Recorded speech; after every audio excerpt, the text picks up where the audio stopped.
شب زفاف کا صدقہ ولیمہ ہے، اور ولیمے کی تلقین کرتے ہوئے فرمایا ولیمہ کرو چاہے ایک بکری سے ہی کیوں نہ ہو۔ اگر آپ کے پاس زیادہ طاقت نہیں ہے تو آپ ایک بکری ذبح کر کے ولیمہ کریں، اپنے دوستوں کو، اپنے رشتہ داروں کو، اپنے ملنے والوں کو، ہمسایوں کو، غربا کو، مساکین کو، سب کو اس میں شامل کریں۔ اگر آپ کے پاس استطاعت زیادہ ہے تو پھر آپ جو ہے وہ زیادہ سے زیادہ لوگوں کو بلا کر کے اس میں شامل کریں اور ولیمے پر اپنی خوشی کا اظہار کریں۔ یہ جو 500، 600، 700 لوگ لے کر بیٹی والوں کے اوپر حملہ آور ہوتے ہیں نا، اس کو چھوڑ دیں، یہ زیادتی ہے۔ آپ کو خوشی ہے تو اس خوشی کا اظہار اپنے گھر کیجئے، اس کا رواج ڈالیے۔ یہ 300، 400 لوگوں کی بارات لے کر حملہ آور ہونا، بیٹی والا قرض اٹھا کے مجبور ہو کے وہ کھانا تیار کر رہا ہے، اور پہلے پتہ کیا کہتے ہیں؟ ہمارے مہمانوں کو کھانا اچھا دینا اور چاہے بیٹی کو کچھ دینا نہ دینا۔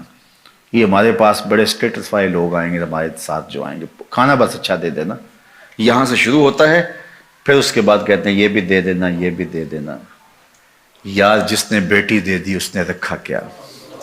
اور وہ قرض اٹھا کے تمہیں دے رہا ہے، اور اس سے زیادہ کمینگی اور کیا ہو سکتی ہے؟ اس سے تو جولی پھیلا کے گلیوں میں مانگ لیتے تو اچھا تھا، اس سے تو گلیوں میں مانگ لینا اچھا تھا، اور تم مجبور بیٹی والے سے مانگ رہے ہو، اور تمہیں پتہ ہے کہ وہ قرض اٹھا کے اپنی بیٹی کے لیے جہیز تیار کر رہا ہے۔ ایک دفعہ ایک خاتون میرے پاس آئی، روز ایسے لوگ آتے ہیں، تو اس نے کہا کہ کھانے کا مسئلہ ہے تو آپ حل کر دیجئے۔ جو غربت کی حالت تھی ان کی، جو پوزیشن تھی بچی کے لیے، جو 2، 4، 10 جوڑے بنائے یا جس طرح ہوا ان کا، تو میں نے کہا آپ کا گھر بھی کرائے کا ہے اور مقروض آپ ہیں، تو وہ آپ ان کو سمجھا نہیں سکتے؟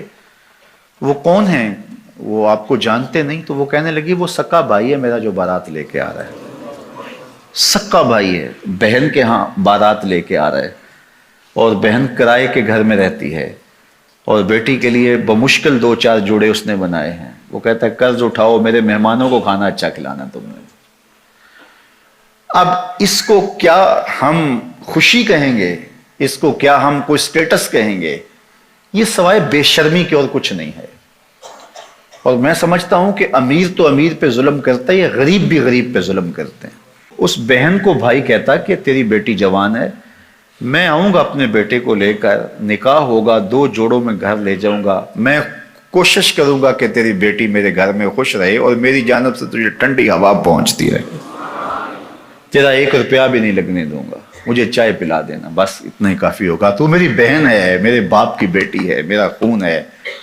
کس طرح میں جو ہے وہ گوارا کرتا ہوں کہ 50 آدمیوں کا بوجھ تمہارے اوپر لاد دوں، تمہارے گھر میں جو ہے وہ ایک فوج لے کر کے آ جاؤں، حملہ آور ہو جاؤں اتنے لوگوں کے ساتھ تمہارے گھر میں۔ کیا یہ انسانیت ہے؟ اور یہ خوشی ہے؟ اس کو خوشی نہیں کہتے، یہ زیادتی ہے، یہ ظلم ہے، اور یہ روز معاشرے میں ہو رہا ہے، ایک دوسرے کے ساتھ ہم کر رہے ہیں۔ یہ ان لوگوں سے پوچھئے جن کی دہلیز پہ بیٹیاں بوڑھی ہو رہی ہیں اور وہ بیچارے فکر میں ہیں کہ کس طرح ان کو گھر سے اٹھایا جائے۔ غریب آدمی تو اٹھ نہیں سکتا جس کی 4 بیٹیاں، ساری زندگی کماتا رہتا ہے اور دوسروں کے گھر بھرتا رہتا ہے، اور وہ پھر بھی خوش نہیں ہوتے۔ وہ بیچارہ اپنا آپ بیچنا پڑے تو بیچ کے بھی لگا دے، لیکن پھر بھی خوش نہیں ہوتے۔ یہ معاشرے کی دکھتی ہوئی رگ ہے۔ چلو امراء، صاحب ثروت، مخیر حضرات، کسی حد تک متوسط طبقہ بھی کوئی سہ لیتا ہے، برداشت کر لیتا ہے، لیکن مصیبت ان کے لیے بھی بنی ہوئی ہے۔ لیکن بالخصوص جو غرباء ہیں ان کو تو خیال کرنا چاہیے۔ نکاح فی المساجد کا ماحول پیدا کریں، اور مساجد میں آئیں، نکاح ہو، اور گھر سے بیٹی کو رخصت کر دیں، بات ختم۔ اگر آپ کے پاس جو ہے وہ ثروت ہے، نہیں تو ایک بکری سے ولیمہ کر دیں، نہیں تو آپ زیادہ لوگوں کو بلا لیں، کوئی بات نہیں، شریعت آپ کو خوشی کی اجازت